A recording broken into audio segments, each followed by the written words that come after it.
Please don't kick me out." Those words were soft, desperate, trembling, yet they changed everything that night. Because the man standing in front of her wasn't just any customer. He was the owner of the restaurant, the billionaire boss who had come undercover to learn who truly cared about his business. And in that moment, her tears revealed more truth than any report ever could. Maya's shift had already been hell. The broken coffee machine, the spilled soup, the 5 rude customers in a row, all piling up like weight on her chest. But nothing hurt more than knowing she couldn't afford to lose this job, not when her younger brother was home, sick, depending on her for medicine and rent. Her apron was old and frayed, her shoes worn down. Yet she still tried to smile at every customer, because kindness was the only thing she could still afford. When the mysterious man in a plain black hoodie walked in, she didn't know who he was. She only saw tired eyes, quiet and unreadable. He ordered nothing fancy, just a bowl of soup. And when she carefully set it down, her hand shook, spilling a bit on the table. The manager snapped, voice sharp and humiliating, loud enough for everyone to hear. "You're a mess, Maya! This is your final warning. One more mistake, you're out!" Her heart dropped. She whispered an apology, cheeks burning. She didn't expect the man in the hoodie to speak up. "It's all right," he said, calm and gentle.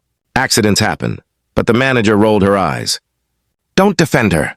She has cost us enough." Maya tried to push down the tears building in her eyes. She had already missed a shift last week to take her brother to the hospital. She couldn't lose this job. She needed tonight to go well. Instead, it got worse. A group of rich college kids entered, noisy and entitled. They ordered too much, talked too loud, and left behind a disaster. Plates stacked, drinks spilled, napkins scattered. As Maya cleaned, one chair caught her foot. The tray slipped. Glass crashed against the floor. Silence. The manager stormed over. "Get out, now!" And for the first time in months, Maya let her pride fall away. She sank to her knees, eyes wet. "Please, don't kick me out," she begged. "My brother, he needs me to keep this job. I'm trying. I swear I'm trying." The restaurant watched. Some with pity, some with annoyance. Only one person looked at her with heartbreak. The man in the hoodie slowly stood up. "Enough," he said. The manager huffed. "Sir, this is not your concern." "It is," he interrupted.